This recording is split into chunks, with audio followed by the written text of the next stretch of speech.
Bonjour à tous, avec l'aide de Dieu, nous allons étudier le Daf Chav Zayin Amud Bet. Nous allons commencer le 5e chapitre du traité Sota, que Shem Shamaim Bodkimota Kachamaim Bodkimoto. La Mishnah nous dit, de la même manière que les eaux vont examiner cette femme soupçonnée d'adultère, si elle a fauté ou pas, de la même manière aussi, ces eaux-là vont examiner Otto, vont l'examiner à lui aussi. Comme on verra dans la Gemara qu'il s'agit ici, ça va examiner aussi la personne qui soupçonnait d'avoir fait l'adultère avec la femme, que si lui a fauté avec elle, et bien de la même manière que elle, la femme, va être punie, de la même manière aussi cette personne-là va être punie. Rashi, Keshem, Karbot Kimoto, Bigmara Mefaresh, dans la Gemara, on va expliquer ce qui c'est Otto, comme on vient de le dire, il s'agit du Boel. D'où on apprend ça. Shneimar, quand il dit Ubaou, Ubaou. Il y a deux fois l'expression de Ubaou que les eaux amères vont rentrer dans la femme. Alors Rashi nous dit Shneimar, Ubaou, Ubaou. Et Rashi nous dit que Bigmara Mefaresh, dans le Gemara, on va expliquer d'où on apprend. Vrai, il y a écrit deux fois l'expression de Ubaou. Ils vont venir, vont rentrer, vont s'intégrer ces eaux amères. Mais est-ce que on apprend ça Il va vietera darish? Est-ce que, parce qu'il y a écrit ou vaou, donc avec un vav au début de la lettre, plutôt qu'écrire bao, il y a écrit ou bao, donc le vav qui est en plus de ça, on fait une dracha, on interprète, donc il s'agit de l'homme qui a fauté avec elle, ou vaou yeter, dictive benyana, ou bien parce que le mot ou bao en entier, il est en plus, et c'est la raison pour laquelle qu'on déduit aussi le boel. Encore une chose, la Mishnah nous dit que Shem Shasu à la Baal, la même manière que cette femme est interdite d'avoir un rapport avec son mari tant qu'elle n'a pas bu les eaux amères, car Shasu à la Boel, la même manière aussi, elle interdit au Boel. Le Boel, c'est la personne qui est soupçonnée d'avoir fait l'adultère avec la femme, donc on ne va pas traduire à chaque fois, donc c'est le Boel. Qu'est-ce que ça veut dire qu'elle est interdite au Boel? C'est-à-dire que même si le mari n'a pas fait boire, le mari est mort, le mari l'a divorcé, eh bien quand même elle sera toujours interdite de se marier avec le Boel. D'où on apprend ça? Shana il dit Nitmea venitmea. Il y a deux fois l'expression dans la section de la Sota, Nitmea venitmea qui sont en plus, pour apprendre qu'il s'agit d'une interdiction qu'elle est impure pour le mari et une interdiction qu'elle est impure pour le Boel. Rashi Nitmea venitmea. Alors, Vav yetera darish. Il y a le Vav qui est en plus qu'on interprète. Donc, c'est pas comme j'ai dit, excusez-moi, que j'ai dit écrit deux fois le mot nitmea. Donc ici, c'est pas nitmea venitmea. Et c'est important pour la suite cette précision-là, ne pas faire l'erreur que je viens de faire. Donc nitmea venit, il y a deux fois nitmea. Non, c'est écrit venitmea, le fait qu'il y a écrit un vav en plus. Et bien ce vav qui est en plus, darish, on interprète à chartiste isha tachat isha. Il y a écrit donc à la fin de la section de la sota qu'une femme s'est détournée, a dévié lorsqu'elle était sous l'autorité de son mari, venitmea, et elle est devenue impure. Ce nitmea, venitmea, on apprend deux choses. Ça, ce sont les paroles, la Mishnah nous dit, d'Ivri Rabbi Akiva, ce sont les paroles de Rabbi Akiva. Ah, ma Rabbi Shua il a dit, Kachaya doresh Zechaya ben Akatzav. Zechaya ben Akatzav, lui aussi, il faisait la même interprétation que Rabbi Akiva, comme Rashi nous dit, Kachaya Rabbi Zechaya doresh, c'est-à-dire Vav Yetera, avec le vav de vinitmea qui est en plus. Donc ça, c'est l'opinion de Rabbi Akiva, et Rabbi Zechai ben Katza aussi comme ça faisait l'interprétation, que le fait qu'il y a un vav qui est en plus, ce vav-là est venu pour interpréter encore une autre personne, en plus du fait qu'elle est souillée, elle est interdite maintenant au mari, au Baal, elle est interdite aussi au Boel. Rabbi Omer, par contre, Rabbi dit à Rabbi Akiva, non, Shne pe'amim amurim pasha.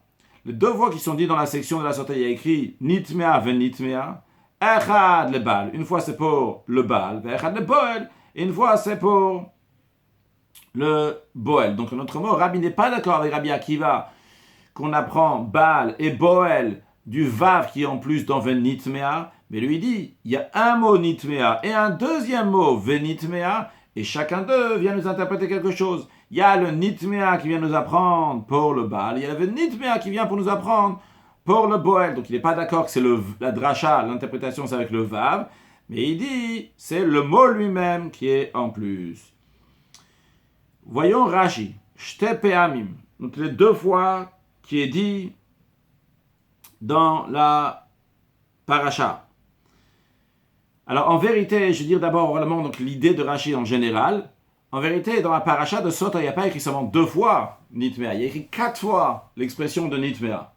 Mais Rashi va nous dire qu'il y en a un qui est déjà de côté, il est déjà réservé pour une interprétation, vu qu'on a dit V'nistera ve'nitmea, c'est donc un verset qu'on a déjà vu dans Dav Bet, dans lequel on avait appris de cela, que s'il y a même un seul témoin, on fait confiance pour que la Sota, elle a fauté. C'est-à-dire qu'en général, on fait confiance uniquement à 2 témoins, mais dans cette femme qui est soupçonnée d'adultère, si une nistera ve'nitmea, si elle s'est isolée, elle est devenue impure, ve'edenba, il y a seulement un témoin, eh bien un témoin est suffisant.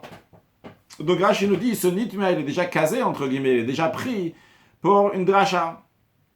À la fin de Rashi va nous dire aussi qu'il y a une fois qu'il y a écrit ve'nitmea, il y a écrit nitmea, l'expression qu'elle est devenue impure, pour interdire la femme de manger la terouma, c'est-à-dire que si elle était mariée à un Kohen, la femme d'un Kohen peut manger donc la terouma qui a une certaine sainteté, vu que la femme du Kohen, elle peut le manger. Mais si elle est devenue maintenant soupçonnée d'avoir fait l'adultère, eh bien à partir de ce moment-là, elle ne peut plus manger de la terouma. C'est pour ça qu'il y a écrit un venitmea. Donc sur ça, Rabbi Akiva, Rabbi sont d'accord. Donc sur ça, il n'y a pas de discussion. C'est la raison pour laquelle qu'ils n'en discutent pas. Par contre, Rabbi dit à Rabbi Akiva, j'ai vu que tu dis, toi, qu'on apprend du vav de venitmea, on apprend aussi le boel. Donc une fois il y a écrit nitmea, le mot nitmea en lui-même, toi Rabbi Akiva, tu dis le mot nitmea, qu'elle s'est souillée, qu'elle est devenue impure, c'est pour lui dire qu'elle a interdit au mari. Et le vav de venitmea, c'est pour lui dire qu'elle a interdit au boel.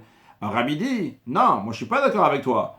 Moi je dis que Baal et boel, on apprend d'une fois nitmea et un autre mot, donc, de nitmea. Voyons sur le texte de Rashi ce qu'on vient de dire oralement. Shtep et amim, 2 fois. Alors, Rashi va nous dire, vrai, il y a 2 fois, mais 2 fois, donc Rabbi y parle, mais il y en a 4 en tout.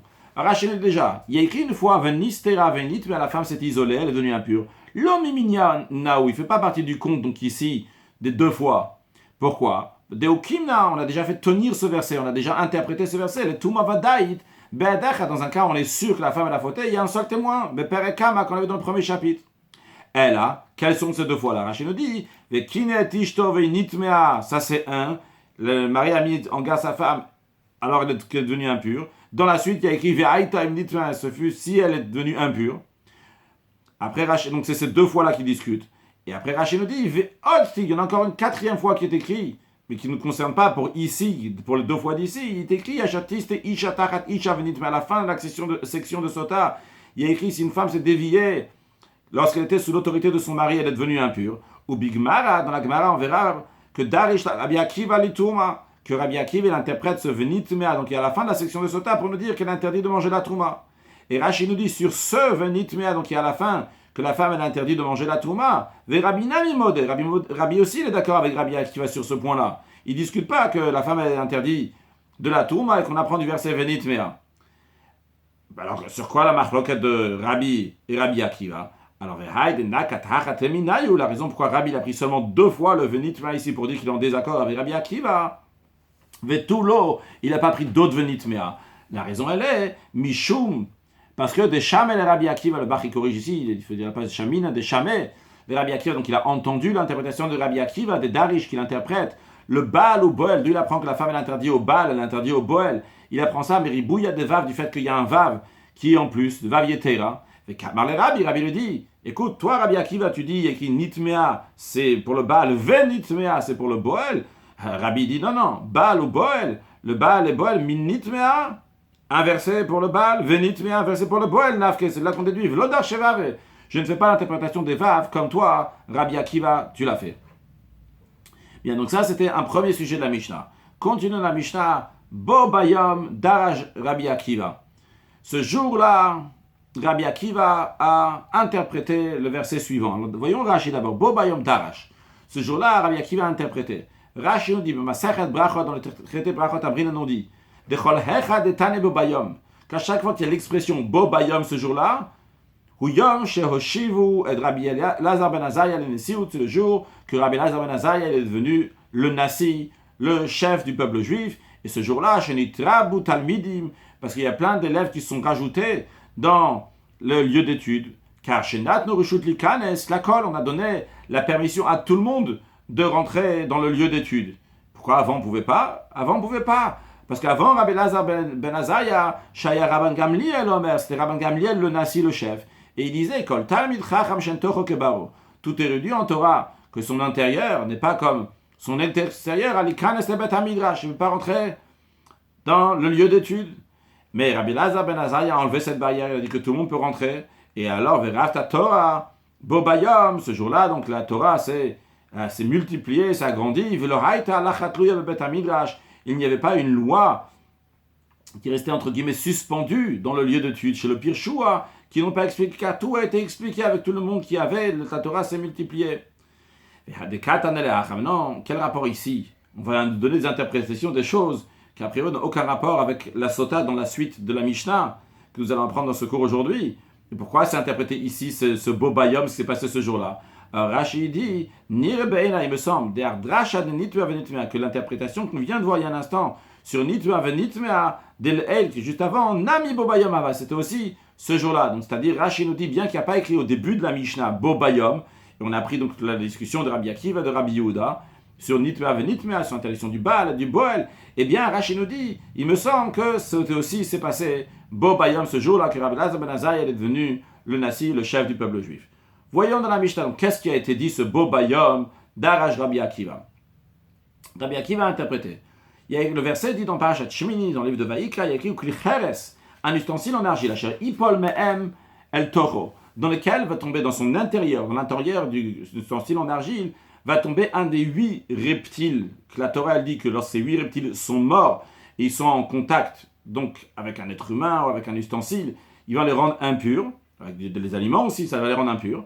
Eh bien, en ce qui concerne un ustensile en argile, si ça tombe dans l'intérieur de l'ustensile en argile, Kol Ashabetocho Itma, tout ce qui est à l'intérieur de l'ustensile en argile va devenir impur. Expliquons.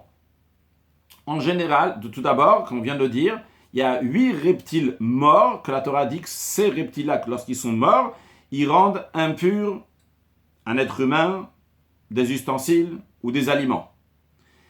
En ce qui concerne les ustensiles, il y a une différence entre les ustensiles en métal et les ustensiles en argile. Un ustensile en métal, il devient impur, c'est le sheretz. Donc on ne va pas traduire à chaque fois le mot sheretz dans la suite, c'est le sheretz, donc le reptile. Et quand on dit reptile tout court, on parle d'un reptile mort. Alors lorsque sheretz, il a touché l'ustensile en argile, l'ustensile en métal de son extérieur, eh bien il le rend impur. En ce qui concerne l'ustensile en argile, il y a une exception. L'ustensile en argile, imaginons que ça c'est l'ustensile en argile, il est comme ça. Dès que le sheretz rentre dans l'atmosphère, dans l'air, dans l'espace de l'ustensile en argile, même sans avoir touché l'ustensile en argile, juste est rentré dans son espace, eh bien, par cela, l'ustensile en argile est devenu impur. Et le fait que l'ustensile en argile est devenu impur, il va rendre impur les aliments qui sont à l'intérieur. Voyons ça en autres mots. Il y a ce qu'on appelle le avatuma. Avatuma, ce qu'on appelle le père, littéralement le père de l'impureté. Donc en autre mot, la source d'impureté. Un sheretz, c'est une source d'impureté qu'on appelle le avatuma. Lorsqu'il rentre dans un ustensile en argile, on va prendre par exemple un four, à l'époque donc les fours étaient faits en argile, si un sheretz rentre dans un ustensile, dans un four en argile, eh bien le four lui-même est devenu un rishon letuma. Rishon, c'est le premier niveau d'impureté. Premier bien sûr, après la source. Donc en autre mot, on a la source d'abord d'impureté, et après on a le rishon letuma, le premier de la tuma. Donc le sheretz, c'est le avatuma, c'est le père de l'impureté. Et après, nous avons le four lui-même, il est devenu un rishon letuma. Maintenant, un rishon letuma, il peut rendre impur des aliments. Il ne va pas rendre impur d'autres ustensiles, mais il peut rendre impur des aliments. Donc, imaginons, vu qu'on parle d'un four, qu'il y a un morceau de pain à l'intérieur. En hébreu, un kikar. Il y a un kikar, il y a un morceau de pain qui se trouve à l'intérieur de ce four. Eh bien, le kikar qui est à l'intérieur du four, lui, va devenir un sheni letuma, un deuxième niveau d'impureté. Donc, ce qu'on est en train de voir ici, c'est que la tuma, quand elle se transmet, au fur et à mesure que l'impureté se transmet, elle s'affaiblit. Au début, nous avons un avatuma, donc une source d'impureté. Après, nous avons un rishon, un premier. Après, nous avons un sheni. Ok. Est-ce qu'on peut faire maintenant un shlishi, un troisième niveau d'impureté? Alors, dans la halakha, ce qui est retenu, c'est que il peut oui avoir et un troisième niveau et un quatrième niveau, mais un troisième niveau peut se faire uniquement dans la terouma. Dans la terouma, donc quelque chose qui est plus sensible, entre guillemets, à l'impureté, lui, il va devenir un troisième niveau. Par exemple, si un morceau de pain qui est sheni letuma, qui est le deuxième niveau d'impureté, va toucher un pain de terouma, donc il va le rendre shlishi, troisième niveau. Mais imaginons que un pain qui était dans le four, donc qui était un chéni, il a touché un autre pain qu'on va appeler choulin. Choulin qui veut dire profane, qu'on dit profane dans le sens qu'il n'est pas sacré, il n'est pas terouma, donc il n'est pas quelque chose qui est donné au Kohen spécialement. Donc c'est un choulin. Donc si un chéni, ce morceau de pain qui était dans le four, donc qui était un chéni, il a touché un pain ordinaire, il n'a pas rendu shlishi, il n'a pas transmis de touma d'impureté, il n'y a plus de, entre guillemets, à transmettre, il n'y a rien à transmettre maintenant. Par contre, si c'est ce morceau de pain, le morceau de pain qui était dans le four, qui était un chéni, un deuxième niveau d'impureté, il a touché un morceau de pain qui était de la touma, eh bien, il va le rendre un shlishi, un troisième niveau. Puis, un morceau de pain de touma qui est devenu un shlishi, s'il va toucher un autre morceau de pain qui est terouma, il ne va pas le rendre un révi, un quatrième niveau. Il ne transmet plus d'impureté. Par contre, s'il a touché quelque chose qui est kodesh, comme un sacrifice, donc la viande d'un sacrifice, eh bien ce morceau de pain va rendre la viande du sacrifice un quatrième niveau d'impureté. Donc, en d'autres mots, dans le choulin, dans le profane, ça s'arrête à chéni, deuxième niveau d'impureté. Dans la trouma, ça s'arrête au troisième niveau d'impureté. Et dans le kodshim, ou kodesh au singulier, kodshim au pluriel, dans ce qui est saint, dans le sacrifice, ça va même jusqu'à un quatrième niveau. Les derniers détails ne nous concernent pas vraiment pour maintenant, mais nous concerneront parce qu'on va apprendre dans quelques cours de notion de touma et tara, de pureté et d'impureté. Mais la notion générale nous concerne même pour maintenant. Quand on dit général, donc la différence avec un klicher, un ustensile en argile, et comment les choses à l'intérieur deviennent impures. Maintenant, à noter, ce que nous allons voir dans quelques instants, c'est que d'après Rabbi Akiva, ce que j'ai dit tout à l'heure, c'est ce qui est retenu dans la halakha. Mais d'après Rabbi Akiva, nous allons voir, Rabbi Akiva va nous apprendre du verset que nous venons de mentionner, qu'un ustensile en argile, tout ce qui tombe dans cette toute chérette, qui tombe dans cet ustensile en argile, ce qui est à l'intérieur, va devenir impur. Rabbi Akiva va apprendre qu'un sheni fait même un shlishi dans le choulin, c'est-à-dire que le morceau de pain qui est dans ce four-là, que ce morceau de pain est devenu un sheni, un deuxième niveau d'impureté, fait un shlishi, un troisième niveau, même dans le choulin, même dans les choses qui sont profanes, pas comme c'est retenu dans la halakha qu'on vient de mentionner, mais ce que Rabbi Akiva va nous dire, c'est qu'un sheni fait même un shlishi dans le choulin, dans les choses profanes. Voyons maintenant sur le texte de la Mishnah. Donc, Rabbi Akiva a interprété ce verset. La Torah, on pourrait pu dire, tout ce qui est à l'intérieur de cet ustensile en argile devient tamé, devient impur. La Torah n'a pas employé le mot qui devient tamé, qui devient impur. La Torah, elle a dit yitma. À quoi ça sert cette lettre yud, yitma, du début du mot tamé, qui est a priori superflu? Eh bien, vu que dans la Torah, il n'y a pas écrit les voyelles, alors on peut lire de plusieurs manières. Alors Rabbi Akiva te dit justement, la raison pourquoi il n'y a pas écrit yitma, c'est pour que tu puisses lire aussi yetame. Tout ce qui va tomber à l'intérieur, yetame, tout ce qui est à l'intérieur du four, yetame, de l'ustensile en argile, donc on a dit le four, yetame va rendre impur. Ça veut dire que ce kikar sheni, ce morceau de pain qui est appelé sheni par rapport à son niveau d'impureté, qui est sheni, qui est deuxième niveau. Encore une fois, le four, le sheret, c'est un avatuma, c'est la source d'impureté. Le four, c'est un rishon, c'est un premier niveau d'impureté. Et l'aliment qui est à l'intérieur, c'est un sheni letuma, donc ce qu'on appelle un kikar sheni, ce morceau de pain, donc qui est sheni, qui est deuxième niveau d'impureté. Eh bien, ce kikar qui est un sheni, yetame, il peut rendre impur, il peut faire un shlish, il peut faire un troisième niveau, même dans le choulin d'après Rabbi Akiva, même dans quelque chose, un pain qui est profane, qui devient un troisième niveau. Sur le texte, les tame acherim, pour rendre impur d'autres, limet, cela nous apprend, al kika sheni, sur un pain qui se trouve dans un four dans lequel le sheretz est tombé, ce pain-là qui est un sheni, shemetamet ashlishi, que s'il va toucher un autre morceau de pain qui est choulin, même qu'il est profane, il va le rendre shlishi, il va le rendre troisième niveau d'impureté. Rashi, eno omer tame, Rabbi Akiva nous a dit, le verset n'a pas dit, ce morceau, ce qui est à l'intérieur va être tamé, quand la shabetocho tamé, ce qui est à l'intérieur est tamé. Non, on a dit la yitma, il va devenir impur. Mais c'est le midrash, mon ami. C'est aussi pour interpréter une autre chose. Lire ça, non pas yitma, mais yetame, qui va rendre impur. Shemetame acherim, que ce morceau de pain qui est dans le four va rendre impur aussi d'autres. Limed, un kikar sheni, ça vient nous apprendre qu'un kikar, un morceau de pain, donc qui est un niveau de sheni, qui a un deuxième niveau d'impureté, les hachinachat kikar, Rashi nous dit, c'est la raison pour laquelle que la Mishnah elle prend l'exemple d'un kikar, d'un morceau de pain. Pourquoi? Les fichos matsui betanour. Parce qu'en général, dans un four, il y a souvent du pain.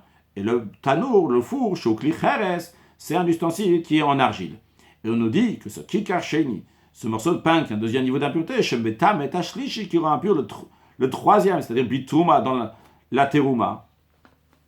C'est-à-dire que s'il va toucher donc ce kikar sheni, ce pain qui était dans l'ustensile en argile, dans le four, qui est un sheni, il va toucher un pain de terouma, il va le rendre, un terouma qui est spécialement pour le Kohen, va le rendre impur à un niveau de shlishi, va afil ou bechulin.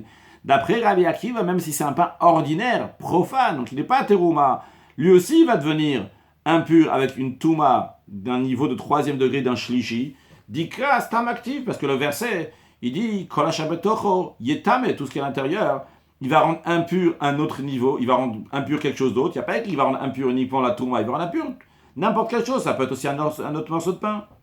Très bien, très belle explication de Rabbi Akiva. Rabban Yochanan ben Zakkai, alors Rabbi Yeshua a dit, mais Gale Afarmanecha Rabban Yochanan ben Zakkai, qui va enlever la poussière de tes yeux, Rabban Yochanan ben Zakkai? Si seulement toi, Rabban Yochanan ben Zakkai, qui est mort, tu aurais pu ressusciter, tu aurais été très content. Pourquoi? Shayita Omer, toi, Rabbi Yochanan ben Zakkai, tu disais, Atid de Racher le Taer Kikar Shlishi. Rabbi Yochanan ben Zakkai s'inquiétait. Il disait, va venir une génération après nous, et il va dire que le kikar, le morceau de pain, donc, qui a été touché par quelque chose qui est un sheni de touma, un deuxième niveau d'impureté, eh bien, il n'y a pas de shlishi, il n'y a pas de troisième niveau d'impureté. C'est pur. Pourquoi Rabbi Yochanan ben Zakkai s'inquiétait sur ça? Parce qu'il disait, Sheno mikra mina Torah. Il n'y a pas de verset dans la Torah, Shoutame, qu'il est impur. Et comme on va voir dans Rashi, Rabbi Yochanan ben Zakkai, il avait un raisonnement par a fortiori, un kalvachomer duquel on apprend, on verra dans la Gemara bien plus tard, donc pas le cours d'aujourd'hui, pas le cours prochain, mais après on verra l'explication dans le kalvachomer que Rabbi Yochanan ben Zakkai avait, que basé sur ce kalvachomer, Rabbi Yochanan ben Zakkai, il apprend qu'il y a un sheni, il fait un shlishi, que deuxième niveau d'impureté, il fait un troisième niveau d'impureté. Deuxième niveau d'impureté fait un troisième niveau d'impureté dans le touma. Et Rabbi Yochanan, alors, ce qu'il est en train de dire, Rabbi Yeshua, il dit, aïe, dommage que tu n'es pas là. Tu aurais pu voir maintenant, va alors Rabbi Akiva Talmidra. Rabbi Akiva est ton élève. En vérité, c'est l'élève de son élève. Par l'importance de Rabbi Akiva, on dit l'élève de Rabbi ben Zakkai. Mais vilo mikra mina Torah. Il amène un verset de la Torah, Shoutame, qu'il est impur, et pas seulement que le pain de Trouma, il a un troisième niveau d'impureté. D'après Rabbi Akiva, même un choulin, même un pain ordinaire, il a un troisième niveau d'impureté, et c'est d'un verset de la Torah, même pas d'un kalvachom, même pas un raisonnement par fortiori. Shenamar, le verset qu'il a amené ton élève, donc Rabbi Akiva, c'est il a kol hashabetocho yitmak, tout ce qui est à l'intérieur, yitmak, on a traduit par yitame, qui va rendre impur, même un choulin d'un troisième niveau. Voyons Rashi qui nous explique ce qu'on vient de dire. Atidor acher, Rabban Yochanan ben Zakkai disait que va venir une autre génération, minatidim lavod, qui vont venir plus tard. Sheitar et Ashlishi, qui va rendre pur le pain, donc troisième niveau d'impureté, qui n'a pas troisième niveau d'impureté. Avbitouma, même dans la terouma. She'en mika mina Torah, c'est même dans la terouma, c'est-à-dire que même si un kikar sheni, il a touché un pain de terouma, on va pas dire que c'est un shlishi. Pourquoi la génération à venir va dire ça? Rabban Yochanan ben Zakkai disait, parce qu'il n'y a pas de verset dans la Torah. Ve'ananu de metamina al-bitouma, c'est nous, les sages, qu'on le rend impur. Si le kikar sheni il a touché un pain de touma, d'où on apprend ça, mikal vachomer, d'un raisonnement par a fortiori, qui ne faresh bigmara, comme on va voir dans la Gemara. Et alors, s'il y a un kal vachomer, alors c'est bon, la génération à venir va tenir le principe qu'un kikar sheni fait un troisième niveau d'impureté dans la touma. Et non, Rabbi Yochanan ben Zakkai disait, vedoracher parich le kal vachomer, parce que la génération à venir risque de casser le kal vachomer, par erreur d'après Rabbi Yochanan ben Zakkai, que des keman bigmara, comme on verra plus tard dans la Gemara, quel est ce kal vachomer, ce raisonnement par a fortiori, et comme que Rabbi Yochanan ben Zakkai avait, et comment les générations à venir auraient pu casser ce kal vachomer, ce raisonnement par a fortiori. Encore un autre sujet dans la Mishnah. Bo bayom daraj Rabbi Akiva, ce jour-là, Rabbi Akiva a interprété et expliqué le verset. Il y a écrit dans la Torah que le peuple juif va hériter la terre d'Israël, la terre va être partagée donc entre les 12 tribus, quand on dit les 12 tribus, donc c'est tous, avec Ephraim et Menache, ça nous fait 12 tribus, et par contre la tribu de Lévi, elle n'hérite pas de terre en Eretz Israël. Bien qu'elle n'hérite pas de terre en Eretz Israël, la Torah dit qu'on va donner 48 villes aux Lévim. Dans ces villes-là, les Lévim vont habiter. En ce qui concerne ces villes-là, la Torah nous dit comment il faut se comporter en ce qui concerne l'entourage de la ville. Et la Torah dit la chose suivante. Umadotem michutz la'ir. Vous allez mesurer à l'extérieur de la ville. Et peat kalma alpaim ba'ama. Donc du côté est, vous allez mesurer 1000 coudées. De même de tous les côtés, que ce soit l'ouest, que ce soit le nord, que ce soit le sud, de tous les côtés, il faut mesurer 1000 coudées. En autre mot, il y a la ville, et tout autour de la ville, il y a 1000 coudées. Bien. Ou Mikra Acher Omer, il y a un autre verset qui dit, Mikira Ir. Pardon, j'ai dit 1000 coudées. Faux. Il y a écrit, Umadot Michutz La'ir Alpaim Ba'ama. Vous êtes de tous les côtés de la ville, donc des 4 côtés de la ville, on va mesurer 2000 coudées. Donc ça, c'est un verset. Mikra Acher Amar, un autre verset, il dit, Mikira Ir Vachutza, du mur de la ville et à l'extérieur de la ville, Elef Amasaviv, 1000 coudées. Donc on a un premier verset qui nous dit qu'il faut autour de la ville 2000 coudées. Et nous avons un verset qui a 1000 coudées. Alors, on est dans l'embarras, qu'est-ce qu'on va choisir? Quel verset on va choisir? On va choisir le verset 2000 ou 2000. If Shalomar Elef Ama, on ne peut pas dire. Impossible de dire que les Lévim, on leur met seulement 1000 coudées autour de leur ville. Il y a écrit qu'il faut mettre 2000 coudées. D'un autre côté, on ne peut pas dire qu'on met 2000 coudées autour de la ville. Il y a un autre verset qui dit 1000 coudées. Comment c'est possible? On met 1000 coudées ou on met 2000 coudées? Comment on peut réconcilier cette contradiction? Alors, la réponse est la suivante. Elefama migrash. 1000 coudées, c'est un étendu d'espace qui est ouvert.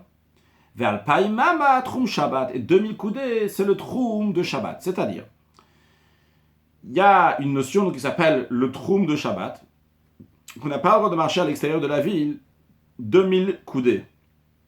Il y a une discussion, est-ce que c'est un ordre rabbinique ou un ordre biblique?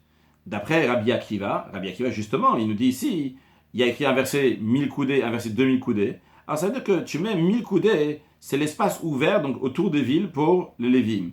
Mais en ce qui concerne, quand on te dit après 2000 coudées, c'est pour te dire ce troum, cette limite donc de Shabbat, que tu n'as pas le droit de dépasser. C'est biblique. Rabbi Akiva te dit, il y a écrit dans la Torah que c'est Al-Païmama, le tour de la ville, que tu n'as pas le droit de dépasser à l'extérieur pendant Shabbat. Voyons dans le texte de Rashi. Migrash, Rechav Apnuya, un espace qui est ouvert. Mizriya, on ne cultive pas là-bas. Omibatim, on ne construit pas des maisons. Omeilanot, on ne met pas des arbres là-bas non plus. Les Noyaïr, c'est pour rehausser la beauté de la ville. Liotla les Avir, pour qu'il y ait avoir de l'espace autour de la ville. Donc ça c'est le Elef, ça c'est le verset qui dit 1000. Par contre, Ve'alpaim, le verset qui dit 2000 coudées, le Huskuru, le Titan Alvim, pourquoi ils ont été mentionnés? C'est pas pour les donner aux Lévim, les 2000 coudées qui sont autour de la ville. Ah, pourquoi ils ont été dit ce 2000 en plus des 1000? Velolem, Ruel, Itziatrum, Shabbat, ils ont été dit pour le Troum de Shabbat.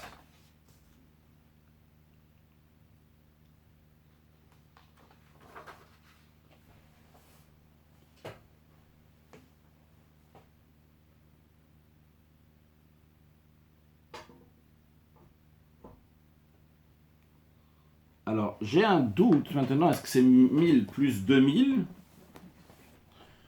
ou c'est 1000? Juste un instant s'il vous plaît.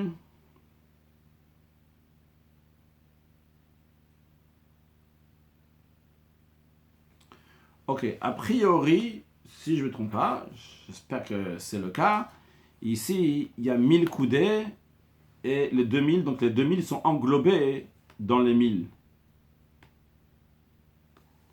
Non. Ok, je vois maintenant que c'est une discussion dans les commentaires. À partir d'où on a pris ces 2000-là. Ok, nous on va dire donc qu'il y a 1000 coudées autour de la ville qui est espace ouvert. Et après il y a encore 2000 coudées pour le troum. À noter qu'il y a certains commentaires qui disent que c'est pas comme ça. C'est 1000 coudées, espace ouvert. Et on rajoute encore 1000 coudées. Et en tout, ça fait 2000 depuis la ville pour le troum de Shabbat. Continuons une opinion qui n'est pas d'accord avec celle de Rabbi Akiva. Rabbi Eliezer, Benoche de Rabbi Yosaglil, Rabbi Eliezer, fils de Rabbi Yosaglil, dit Elefama migrash. 1000 coudées, ça représente l'étendue de l'espace ouvert.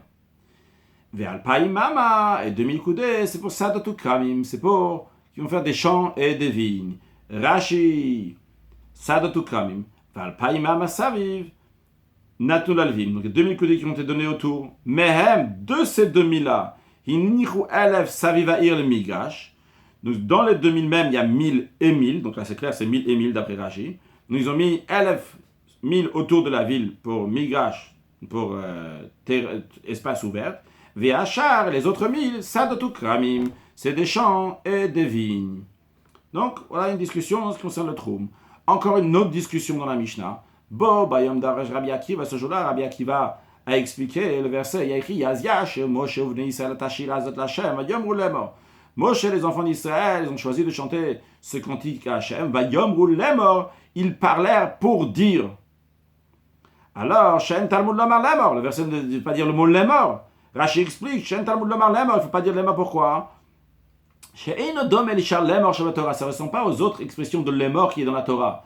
En général, quand il est écrit dans la Torah, par exemple avec Daber Hashem Moshe Lemor, Dieu il a parlé à Moshe Lemor. Lemor c'est pour dire, pour qu'il va retransmettre au peuple juif.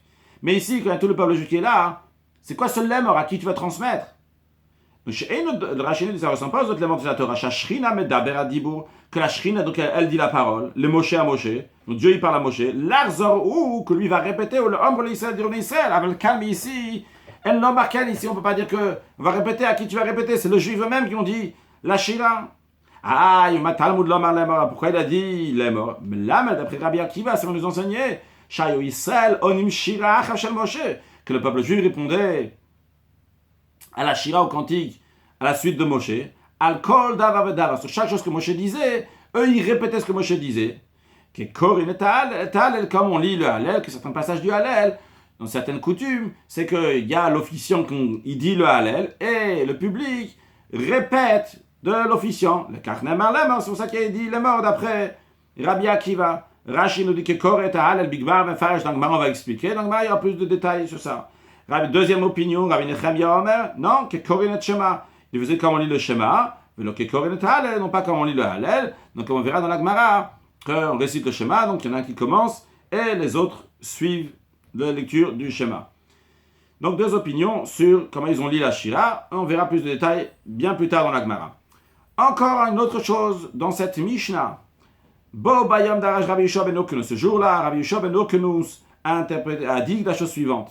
Le Avad Iyov et Akadosh Baruch Hu la Me'ava. Que Iyov, Job, a servi Dieu uniquement par amour. Dont on apprend sa chaîne. Il dit, Iyov a dit, Hen ikteleni. Même si Dieu va me tuer, lo ayachel, j'aspirais encore en lui. Mais c'est encore en suspens, c'est pas encore évident de dire qu'il a servi par amour. Pourquoi? Parce que le lo, il a deux manières. Il y a comment il est écrit et il y a comment il est lu. Dans l'écrit, ce qu'on appelle le cri et le ktiv en hébreu. Le cri, comment il est écrit? Pardon, le ktiv, il est écrit lo ayachel, lo lamed aleph, qui veut dire non. Donc, c'est en autre mot, s'il me tue, je ne vais plus aspirer à lui. Par contre, on le lit lo ayachel, lo à lui, non pas lo non avec lamed aleph, lamed vav, à lui, je vais aspirer. Alors, à Dain Shakul, c'est encore en suspens. Et on peut dire lo animé de sapé, oh animé de sapé, à lui j'aspire ou j'aspire plus en lui. Talmud Lomar, le verset dit, à Degva, jusqu'à que je meure, le asir tu matimi mani, je ne vais pas retirer mon intégrité qui est en moi. Mais Lamed, ça nous apprend, je mets Ava, que Iyov il a servi Dieu par amour. Voyons Rashi, mais Ava, qu'est-ce que ça veut dire? Servir Dieu par amour, chez Oev et Tamakom. Il aime l'omniprésent, il aime Dieu, c'est pour ça qu'il sert Dieu, parce qu'il aime. Pas pour ses intérêts personnels ou par crainte que lui va recevoir une punition. Mais c'est encore, il y a le verset qu'on a ramené, Loïk Teleni. Chakoul, c'est encore en suspens. Mishkalo Shavé, son poids il est égal des deux côtés. Machia le Kan ou le Kan, il suspend d'un côté et de l'autre. Ça peut faire pencher la balance d'un côté ou de l'autre. Parce qu'on peut dire Lo anime yachel, lo enime yachel. À lui j'aspire ou à lui je n'aspire plus. Ve'arikama, comme ça on dit. Henik teleni. Alors, n'est-ce pas s'il va me tuer? Lo yachelod, j'aspire plus en lui. Ça va, je suis bon ami avec lui, donc ça va. Mais si il me tue, je ne veux plus aspirer à lui. Pourquoi? Des yesh lo, il y a des fois que c'est écrit Lamed Aleph, le nom, Shonidrash Kemolo Belamed Vav, qui l'interprétait comme quand il écrit avec un Lamed Vav, qui est de Mfarash Bigma, comme on explique dans la Gemara.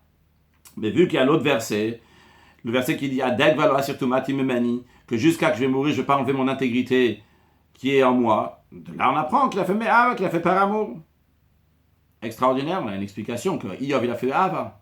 Rabbi Yeshua, il a dit Migale afar menecha Rabban Yochanan ben Zakkai, qui va enlever la poussière de tes yeux. Rabban Yochanan ben Zakkai, si seulement tu pouvais ressusciter pour entendre ces paroles-là. Chez Aïta Doresh Kol Yamecha, que toi tu disais toute ta vie, chez le Avad Iyov et Tama comme la Meira, que Iyov allait servir Dieu par la crainte. Shanamar, et toi Rabban Yochanan ben Zakkai, il ramenait le verset, il y a écrit Ish Tam Veyashar, que Iyov c'était un homme qui était intègre, qui était droit, Yireh Elohim, qui craignait Dieu, Vessar Mera, qui s'éloignait du mal. Donc, Meira, tu disais, donc c'est pas la crainte. Mais Dagatapura, donc quelle crainte? La crainte du châtiment chez le Tavo Alav, pour qu'il ne va pas être puni, qu'il ne va pas avoir de châtiment. Parce qu'il y a écrit Yireh Elohim, qui craint Dieu, Velo Oev Elohim, qui aime Dieu. Et regarde, Rabbi Yochanan ben Zakkai, tu n'es pas là, mais Valo Yeshua, Talmidcha, n'est-ce pas que Yeshua, donc Rabbi Yeshua, donc l'élève de ton élève, Limet Sheme Avasa, nous enseigne que Iyov a servi Dieu par amour. On va conclure avec une halakha. Dans le Rambam, dans Ilchot Shemitah veYovel, qui parle des Lévim, et Perikut Gimel halakha Bet, le Rambam nous dit que la tribu de Lévi, bien qu'ils n'ont pas de part en Eretz Israël, le peuple juif a l'ordre de lui donner des villes. Quelles sont ces villes? C'est les 16 villes de refuge. Et en plus de ça, 42 villes. Ces villes-là, la Torah le dit, donc c'est... Ram dit, Shloshet alafim alachol ruach. C'est 3000 coudées donc, de tous les côtés. Donc Ram prend l'opinion, donc c'est 2000 plus 1000.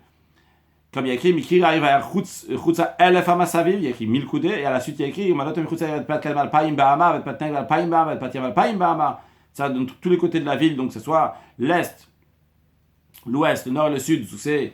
À chaque fois, c'est 2000 coudées. Il y a écrit ça va être donc Migrishar, l'espace donc des villes. Donc les premières 1000, Ram nous dit, c'est Migrash, c'est un espace ouvert. Et les deuxièmes 2, et après, il y a écrit 2000. Ça, c'est pour mesurer les Migrash et Sadot Kramim. Donc c'est pour un espace, pour les champs, pour les vignes, etc. C'est-à-dire que le Ram, il n'apprend pas comme Rashi, si c'était pas moitié-moitié, 1000, mais c'était 1000 et 2000.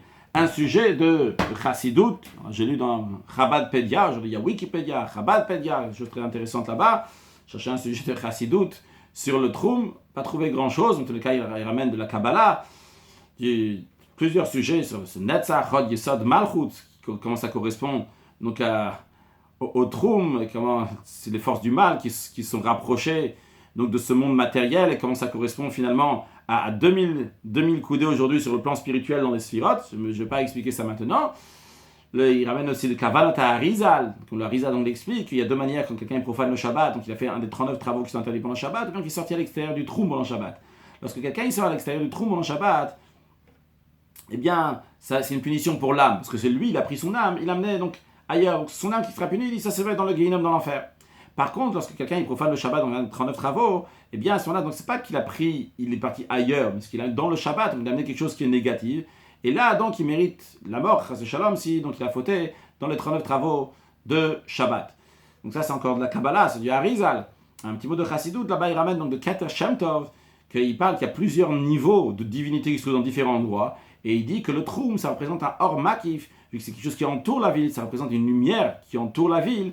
Donc, qui n'a pas le droit de dépasser pendant Shabbat. Que Dieu fasse, qu'on voit tous ces dévoilements divins, toutes les choses profondes qu'aujourd'hui, on parle souvent de sujets kabbalistiques ou de chassidut, qu'on les voit concrètement avec la venue de Mashiach now. Excellente journée.